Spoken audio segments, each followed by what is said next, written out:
నమస్తే, welcome to our voice. నేను journalist నవత.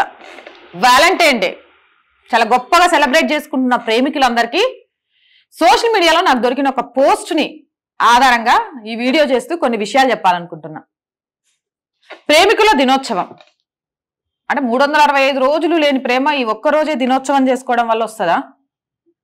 సరే, ఎవరి పిచ్చి వాళ్ళకి ఆనందం. ప్రతిదాన్ని ఎక్స్ప్రెస్ చేయడానికి ఒక రోజు కావాలి కాబట్టి మేము పెట్టుకున్నామని మాట్లాడే వాళ్ళు ఉంటారు. కానీ వ్యాలంటైన్ డే అని జరుపుకుంటున్న వ్యాలంటైన్ కి సంబంధించి మీకు ఏం తెలుసు? ఈ రోజు రాగానే పార్కులు, బస్ స్టాప్లు, రిసార్ట్స్లు, రెస్టారెంట్లు ఫుల్ అయిపోతాయి కదా. వాళ్ళు కూడా ఆకర్షించడానికి ఫుల్ ఏమంటారు, చాలా వరకు అద్రిపోయే ఆఫర్స్ పెడతా ఉంటారు కదా. కానీ వ్యాలంటైన్ కి సంబంధించి నాకు ఈ ఆర్టికల్ చదివిన తర్వాత ఇలాంటోడి ఒక రోజుని వీళ్ళంతా ప్రేమికుల దినోత్సవం అని జరుపుకుంటున్నారా? ఇక వీళ్ళ కోసమని ఒక ఆయన పేరెందుకులే ప్రస్తావించడం, వ్యాలంటైన్ డేని ప్రభుత్వం అధికారికంగా జరిపించాలట.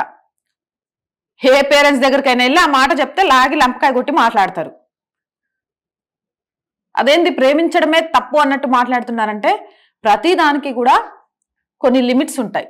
ఆ లిమిట్స్ దాటి ప్రవర్తించకూడదు అనేది చెప్పాలనుకుంటా. సరే, అది వేరే టాపిక్. ఇప్పుడు మనం మాట్లాడుకుంటే చాలా టైం పట్టుద్ది.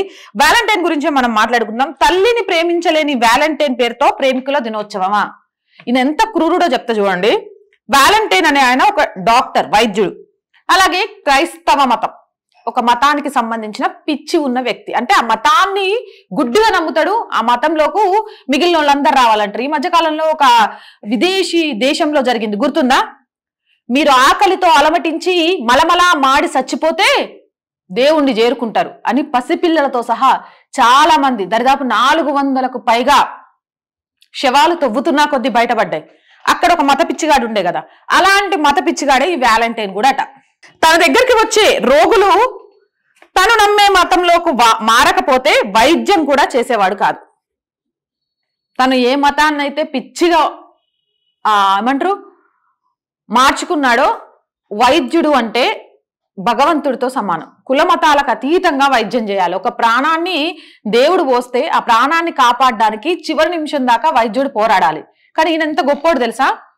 ఆయన మతంలోకి మారకుంటే వాళ్ళకి వైద్యం చేయడానికి కూడా నిరాకరించేటోడట. చివరికి తన తల్లి మతం మారలేదని ప్రాణాంతక వ్యాధితో బాధపడుతుంటే ఆమెకు వైద్యం చేయలేదట. తల్లిని ప్రేమించలేనోడు పెళ్ళాన్ని ప్రేమించలేడు అని చెప్తాడు. మరి తల్లిని ప్రేమించలేనోడు ప్రియురాల్ని ప్రేమిస్తాడా? వ్యాలంటైన్ డే అనే రోజ్ ఫ్లవర్ ఇచ్చేసి చెప్పే 3 ముక్కలతో జీవితాంతం తోడుంటాడా? మతం మారకుంటే తల్లి కూడా కాదు, ఆమె ప్రాణం పోతున్నా నాకేం అవసరం లేదు అనే ఆయన కోసం ఈ రోజు ప్రపంచంలో ఉన్న ప్రేమికులంతా పెద్ద పండగ చేసుకుంటున్నారు. సామాన్య శకం 1275లో లెజెండ్ ఆర్య గ్రంథంలో వ్యాలంటైన్ ను ఇతర మత విగ్రహాలను కూల్చి మత ఘర్షణకు సృష్టించే వ్యక్తిగా అభివర్ణించారు. ఈయనకు సంబంధించి లెజెండ్ ఆర్య అనే గ్రంథంలో ఉందట. 1275 శతకానికి సంబంధించింది. వ్యాలంటైన్ అనే అతను ఇతర మతాలకు సంబంధించిన విగ్రహాలను కూల్చి మత ఘర్షణలు కూడా సృష్టించే వ్యక్తట. ఆలోచించండి, యువతంతా ఆలోచించండి. ఇతర మతాల నమ్మకాలను కూల్చేసి మత ఘర్షణలకు కారణమయ్యి మతం మారలేదనే కారణంతో తల్లిని చావుకు కారణమైన వ్యక్తి రోజు, నాకు తెలిసి ఆయన ఏ ఘర్షణ అయితే సృష్టించి రక్తపాతం చేసిండ్రో ఆ రక్తపాతానికి సింబల్ గా మీరు అందరూ రెడ్ రోజెస్ ఇచ్చుకుంటారేమో, రెడ్ గిఫ్ట్లు ఇచ్చుకుంటారేమో. ఆలోచించాలి. అండ్ కొన్ని సంవత్సరాల నుంచి ఇదే రోజు పుల్వామా దాడి జరిగి ఏమైందో మనందరికీ తెలుసు. ఈరోజు సోషల్ మీడియాలో వ్యాలంటైన్ డే చేసుకుంటే తప్పేంది, వ్యాలంటైన్ డేని అధికారికంగా చేయాలి గవర్నమెంట్ అని చెప్తారు. మరి పుల్వామా దాడి గురించి మర్చిపోయిన వాళ్ళని ఏమనాలి? వ్యాలంటైన్ ఒక మత చిచ్చు చేస్తే పుల్వామా దాడి దేశం కోసం జరిగిందనే విషయం గుర్తుందా? మత పిచ్చి ముఖ్యమా, దేశభక్తి ముఖ్యమా అనేది యువతే ఆలోచించుకోవాలి. ఇలాంటి రోజులు సెలబ్రేట్ చేసుకుందామా వద్దా? భారతీయ సంస్కృతిని కాపాడుకుందామా లేదా?